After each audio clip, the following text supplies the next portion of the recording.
Internal audit as part of management. तो मतलब ये एक्चुअली हम यहाँ पे जो ऑडिटर, इंटरनल ऑडिटर के जो रिस्पॉन्सिबिलिटीज़ हैं, हम उससे रिलेटेड हम यहाँ पे बात करने के लिए आए हैं। तो काफ़ी सारे पॉइंट्स दे रखे हैं, तो मैंने इनको एक थोड़े से डायग्राम सॉर्ट ऑफ फॉर्म में कर रखा है। तो पहले उसको पढ़ लेते हैं, बाद में प्लेन टेक्स्ट देखेंगे अगर सही लगा तो देखो, मैंने ना जो ऑडिटर की, इंटरनल ऑडिटर के जो रिस्पॉन्सिबिलिटीज़ होते हैं उसको दो भागों में बांट दिया है। पहला ये कि उसका खुद का चाल चलन कैसा होना चाहिए, फिर उसका मैनेजमेंट के साथ उसका चाल चलन कैसा होना चाहिए, यानी व्यवहार। तो मैनेजमेंट के साथ कैसा व्यवहार होना चाहिए और उसका खुद के साथ कैसा व्यवहार होना चाहिए। तो देखो, जो ऑडिटर के जो रिस्पॉन्सिबिलिटी है वो क्या है, वो है adequate system of internal control को मेंटेन रखना। ठीक है, इंटरनल कंट्रोल जो सिस्टम है उसको मेंटेन रखना और मिस एप्रोप्रिएशन ऑफ एसेट्स के अगेंस्ट सेफगार्ड प्रोवाइड करवाना। अच्छा, अब ये किसी जब चीज़ को मेंटेन रखते हैं तो मेंटेन मतलब क्या होता है, रेगुलर बेसिस पे, कंटिन्यूस बेसिस पे हमें क्या करना चाहिए, मॉनिटरिंग करनी पड़ती है। यानी maintain adequate system of internal control by continuous examination of accounting procedures, receipts and disbursement. ठीक है, अब इसके लिए इसे इंडिपेंडेंट रहना पड़ेगा, तभी तो ठीक से मेंटेन कर पाएगा ना। तो इसलिए must enjoy an independent status. अब इंडिपेंडेंट कैसे रह पाएगा, हमने उसका भी आंसर दे रखा है कि आपको जो अकाउंटिंग स्टाफ है उससे अलग काम करना है, आपको अकाउंटिंग स्टाफ के साथ काम नहीं करना। तो operate independently of accounting staff, must not divest himself of any of the responsibilities placed upon him. यानी जो भी मैनेजमेंट द्वारा जो भी रिस्पॉन्सिबिलिटी इसके ऊपर दी गई है उससे इसे विमुख नहीं होना चाहिए। ठीक है, और इसे अच्छे से काम करना चाहिए, अकाउंटिंग स्टाफ के साथ काम नहीं करना चाहिए, इंडिपेंडेंटली काम करना चाहिए। फिर do not involve himself in the performance of executive functions, और जो भी अकाउंटिंग स्टाफ या फिर एग्जीक्यूटिव फंक्शंस होते हैं उनको परफॉर्म मत करने लग जाना। मतलब पहले तो हमने इसको बोला कि अकाउंटिंग स्टाफ के साथ परफॉर्म मत करना, फिर अकाउंटिंग स्टाफ के जो फंक्शंस है वो भी परफॉर्म मत करना। यहाँ पे हम ये बोले, मतलब यहाँ पे खुद के चाल चलन के बारे में यहाँ पे बात की गई है इंटरनल ऑडिटर के। अब दूसरे पार्ट पे आते हैं कि मैनेजमेंट के साथ उसका चाल चलन कैसा होना चाहिए। तो क्लोजली एसोसिएट विद मैनेजमेंट, आपको मैनेजमेंट के साथ बहुत ही क्लोजली रहना है, क्लोजली एसोसिएट रहना है, आपको दूर नहीं रहना मैनेजमेंट से, पास में रहना है। और आपको जो अपना नॉलेज है उसे हमेशा अपडेट रखना पड़ेगा by being kept informed about all the important occurrences and events.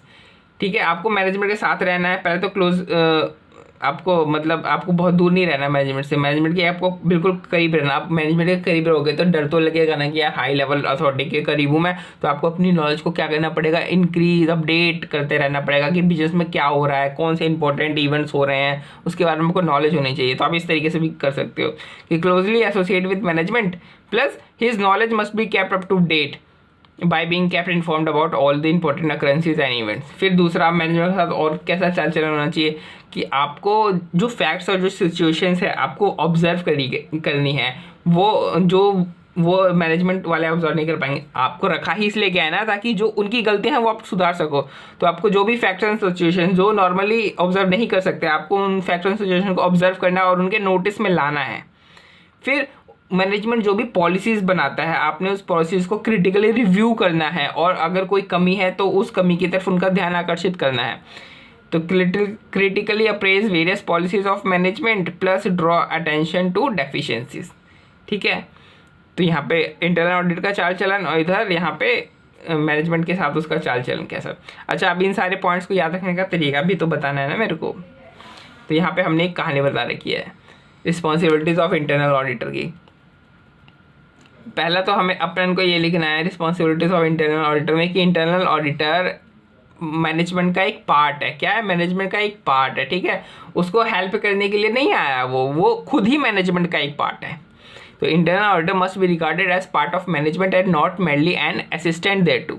तो कहानी शुरू करते हैं। पुलिस वाले की एक लड़की थी जो सारा दिन कंपनी के एग्जीक्यूटिव फंक्शन में इन्वॉल्व रहती थी। मतलब एक तरीके से ये मान लो वो क्या थी, CS थी, है ना, कंपनी सेक्रेटरी थी। अपन लोग क्या है, CA। पुलिस वाले की एक लड़की थी जो सारा दिन कंपनी के एग्जीक्यूटिव फंक्शन में इन्वॉल्व रहती थी और पॉलिसीज़ को रिव्यू करती थी। वो खुद में इंडिपेंडेंट थी, इसलिए उसका चक्कर एक इंडिपेंडेंट अकाउंटिंग स्टाफ वाले के साथ चल गया। पुलिस वाला अपनी लड़की के बारे में अप टू डेट रहता था और उसे ये फैक्ट एंड सिचुएशन का पता चल गया, तो उसने अपनी लड़की पर इंटरनल कंट्रोल लगा दिए और किसी तरह अपनी इज्जत को सेफगार्ड किया। तो देखो, कंपनी के एग्जीक्यूटिव फंक्शन मतलब उसे कंपनी के एग्जीक्यूटिव फंक्शन में इन्वॉल्व नहीं रहना है, ठीक है। और पॉलिसीज़ को यानी जो भी पॉलिसीज़ है उसको अप्रेजल उसका करना है, ठीक है। और जो भी डेफिशिएंसी आ रही है उसको मैनेजमेंट की तरफ उसका ध्यान आकर्षित करना है। फिर क्या, इंडिपेंडेंट मतलब उसे इंडिपेंडेंट स्टेटस बना करके रखना है। फिर उसका चक्कर एक इंडिपेंडेंट अकाउंटिंग स्टाफ वाले के साथ चल गया, यानी इंडिपेंडेंटली उसे जो ऑपरेट करना है इंडिपेंडेंटली करना है, अकाउंटिंग स्टाफ के साथ ऑपरेट नहीं करना है। फिर है पुलिस वाला अपडेटेड रहता था, यानी उसे जब वो अब मैनेजमेंट के साथ क्लोजली एसोसिएट रहेगा तो उसे क्या रखना है, अपनी नॉलेज को अप टू डेट रखना है। फिर फैक्ट एंड सिचुएशन, कि उसे जो भी ऑर्गेनाइजेशन में जो भी फैक्ट एंड सिचुएशन हो रखी है उसे ऑब्जर्व करना है, ठीक है। और उसे क्या करना, ऑब्जर्व करना और अथॉरिटी के नोटिस में लाना। उसे रखा इसलिए गया ना कि ताकि जो चीज़ें मैनेजमेंट ऑब्जर्व ना कर पाए वो ये बंदा कर ले। फिर है यहाँ पे इंटरनल कंट्रोल, मतलब उसको क्या है, उसका मेन काम क्या है, उसका मेन काम है adequate system of internal control को मेंटेन करना। मेंटेन कैसे किया जा सकता है, कंटिन्यूस एग्जामिनेशन या कंटिन्यूस मॉनिटरिंग करके ही, और मेंटेन करना और provide adequate safeguard against misappropriation of assets. और कनेक्टर क्या है, कनेक्टर है कि पुलिस ने अपनी बेटी की इंटरनल ऑडिट करके अपनी रिस्पॉन्सिबिलिटी निभाई। तो जब भी हमें इंटरनल ऑडिट की रिस्पॉन्सिबिलिटी के बारे में पूछा जाएगा तो अपने को पुलिस की बेटी याद आ जानी चाहिए।